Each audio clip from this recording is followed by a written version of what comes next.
हा शेड तुम्ही एकदम बांधला का टप्प्याटप्प्याने बांधला? 2 टप्प्यात बांधलं. सुरुवातीला 3,000चं बांधलं, नंतर 3,000चं बांधलं. बरं. आतापर्यंत टोटल तुमची किती इन्व्हेस्टमेंट झाली असेल यामध्ये? आतापर्यंत एक 25-30 लाख रुपये झाले असेल दुकान आणि शेड दोन्ही मिळून. बरं. तुम्ही आता तुम्ही मार्केटिंग स्वतः करताय. बरोबर आहे. आता तुमच्या महिन्याला किती बॅचेस जाते सगळ्या, म्हणजे किती पक्षी जातात? महिन्याला 1,500 ते 2,000 पक्षी जातो आपला. त्यातनं किती उत्पन्न मग राहतं तुम्हाला?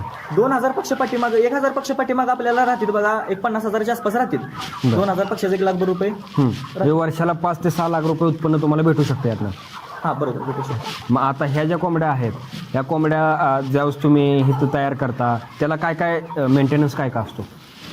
मेंटेनन्स म्हणजे यांना लस द्यायला लागते बरं. 3 लस असतात. 6व्या दिवशी, 18व्या दिवशी, 6व्या दिवशी, 12व्या दिवशी आणि 18व्या दिवशी. 6व्या दिवशी लासोटा म्हणून असत्या, 12व्या दिवशी गंभोरा म्हणून असत्या, आणि परत 18व्या दिवशी आणखी लासोटा म्हणून असत्या. ह्याला खाद्य काय काय देता तुम्ही? खाद्य यांचं विकतच खाद्य असत्या. 12 मध्ये ॲग्रोचं खाद्य भेटते, ते खाद्य वापरते.